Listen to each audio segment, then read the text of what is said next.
मेरा है मन सुंदर। बेटा रूही, ये तेरी माँ की हल्दी की साड़ी है। मैं चाहती हूँ तो अपनी हल्दी में यही साड़ी पहन, इससे तुझे अपनी माँ का आशीर्वाद मिलेगा।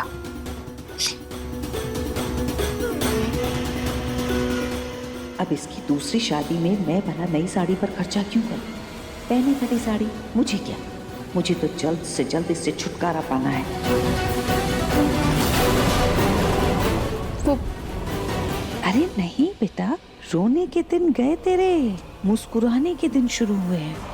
बल्कि मैं तो कहती हूँ अब ना तेरी नई जिंदगी की अच्छे दिनों की गिनती शुरू हो गई है, ये समझ ले। देख बेटा, इससे पहले कि हम लेट हो जाए तो जल्दी से ये साड़ी पहनकर तैयार हो जा। मैं जाकर बाहर बहुत सारे काम है देखती हूँ, तू रेडी हो जा फटाफट। हाँ चल। दादी,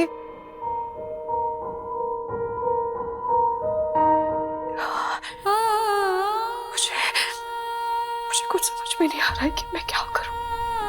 एक तरफ आशी है जो मेरी जिंदगी है, मेरा प्यार है, मेरी हर खुशी है, यहाँ तक कि मेरी सांसें भी उनसे जुड़ी हुई है। और दूसरी तरफ स्पर्श है जो अपनी जिंदगी, अपनी खुशी मेरे साथ बांटना चाहता है। पर मम्मी मेरी जिंदगी पर तो पहले से ही नाहर्षी का नाम दिख चुका है, तो मैं उसे स्पर्श के साथ कैसे बांटूं? मुझे और अगर मैंने ऐसा किया तो स्पर्श के साथ तो धोखा होगा ना। पर दादी से किए हुए वादे को भी मैं कैसे मना करूं? मुझे कुछ समझ में नहीं आ रहा है। मुझे ये समझ में नहीं आ रहा है कि स्पर्श शादी के लिए मान कैसे गया। अभी तक तो मेरे और नाहर्षी का तलाक तक नहीं हुआ है। फिर ये सब ये रिश्ता तो बेईमानी का हुआ ना। उलझने और ज्यादा बढ़ रही है। मम्मी मुझे कुछ समझ में नहीं आ रहा है कि मैं क्या करूं।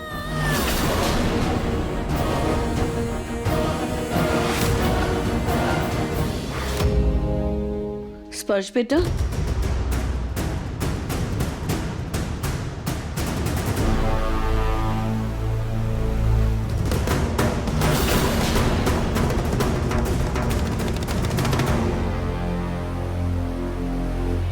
किसी की नजर ना लगे तुम्हें।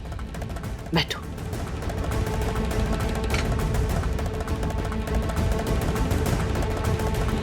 ये क्या कर रही हैं आप? बेटा, अगर तुम्हारे माता पिता यहाँ होते तो ये सब कुछ वो करते, पर अब वो नहीं है तो हमें अपनी जिम्मेदारी निभानी दो। और वैसे भी मैं दिल से तुम्हारी शुक्रगुजार हूँ कि तुमने इस शादी के लिए हाँ कर दी। जिस रूही को बहू के रूप में नहीं अपना पाई, उसे दिल से बेटी बनाकर विदा करूंगी मैं। आज इस चेन की तरह ही आज मनहूस रूही नाम का फंदा अब इस स्पर्श के गले में बंध जाएगा। शुक्र है भगवान का, कम से कम हमारा पिंड छूटेगा।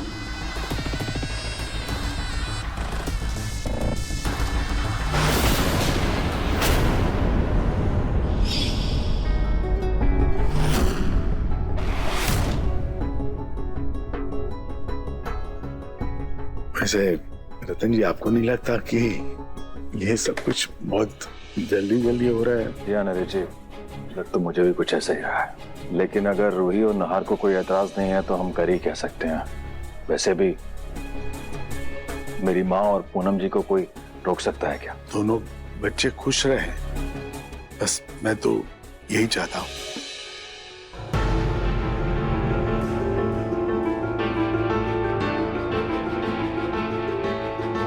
आओ बच्चों, नीचे आओ। देखो, तुम दोनों के हल्दी के लिए स्टेज तैयार है।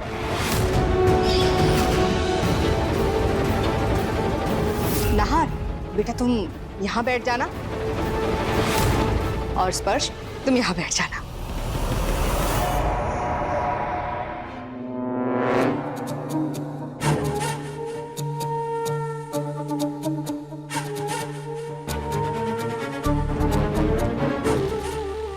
इतनी तैयार हुई हूँ, तारीफ करना तो दूर, नाहार जी देख भी नहीं रहे हैं।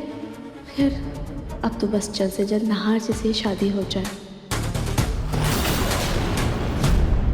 माँ जी, बस एक बार रूही आ जाए, फिर हम रस्म शुरू कर देंगे।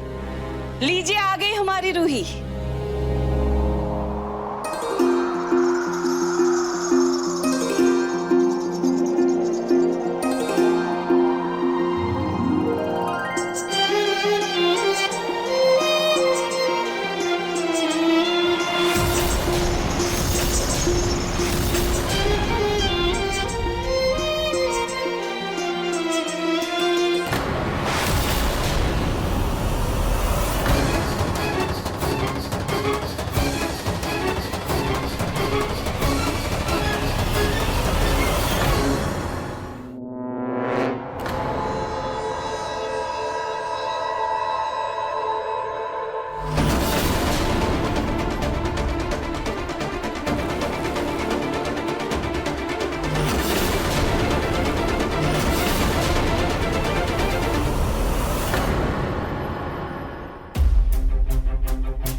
सादगी में और भी खूबसूरत लगती हो रूही।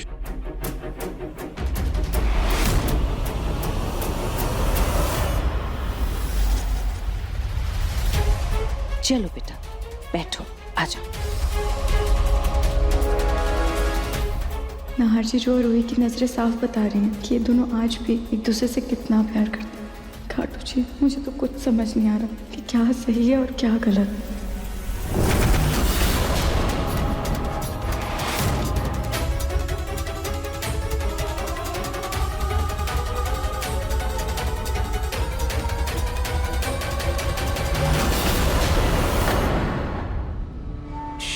मेरे बच्चे की माँ है, साले साहब से शादी कैसे कर सकती है? पंडित जी, हल्दी की रस्म शुरू कीजिए। ओम स्वस्ति न इंद्रो विधृस्वाहा स्वस्ति न फूफा जी, चलो ना, हम क्रिकेट खेलते हैं। वैसे भी ये सब कितना बोरिंग है। नहीं बिट्टू बेटा, अभी रस्में हो रही है ना। लेकिन मैं बोर हो रहा हूँ। रोमिल जी, खेल लीजिए ना थोड़ी देर, नहीं तो बिट्टू परेशान करेगा रस्मों के बीच में। ठीक, बिट्टू बेटा बैट बॉल लेके आओ, चलो खेलते हैं।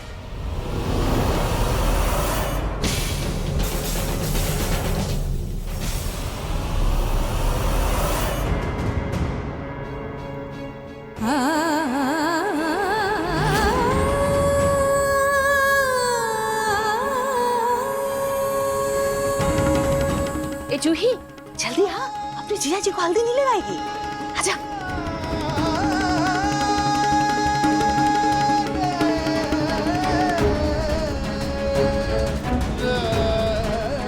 खाटू जी, रूही का चेहरा साफ बता रहा है कि वो इस शादी से खुश नहीं है। खाटू जी, अगर ये गलत है ना, तो प्लीज प्लीज आप मुझे कोई तो इशारा दीजिए।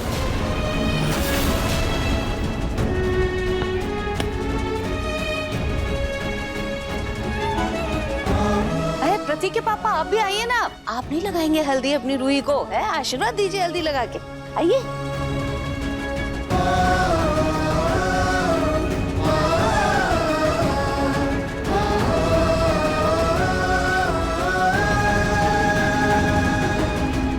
पूनम जी, आपने बहुत अच्छा किया जो इतनी जल्दी मुहूर्त निकलवा लिया।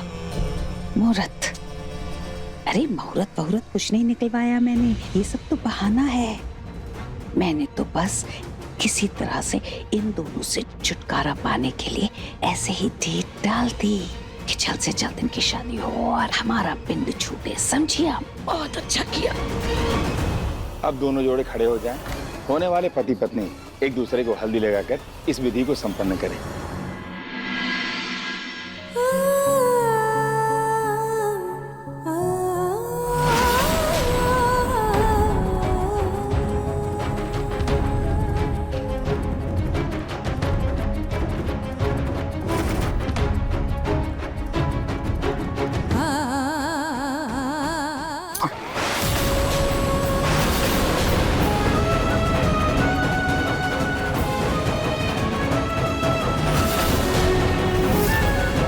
जी, क्या हो गया?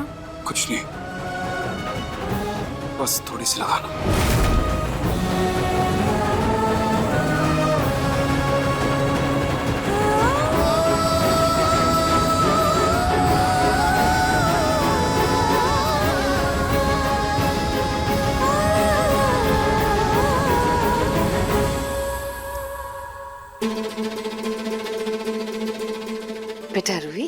तुम भी स्पर्श को हल्दी लगा दो।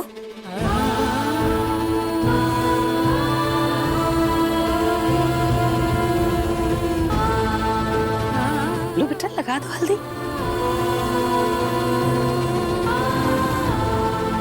शर्मा रही बेटा रूही।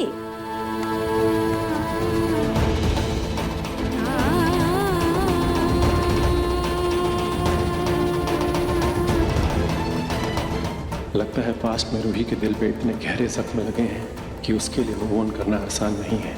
लेकिन आई प्रॉमिस यू रूही, हमारी शादी होते ही मैं तुम्हारी लाइफ खुशियों से भर दूंगा। नाहर, शीतल को हल्दी लगाओ।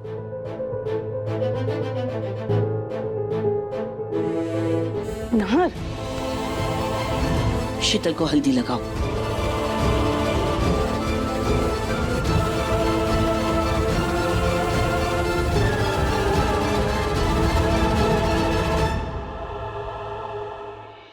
मन सुंदर रात 8 बजे दंगल टीवी पर।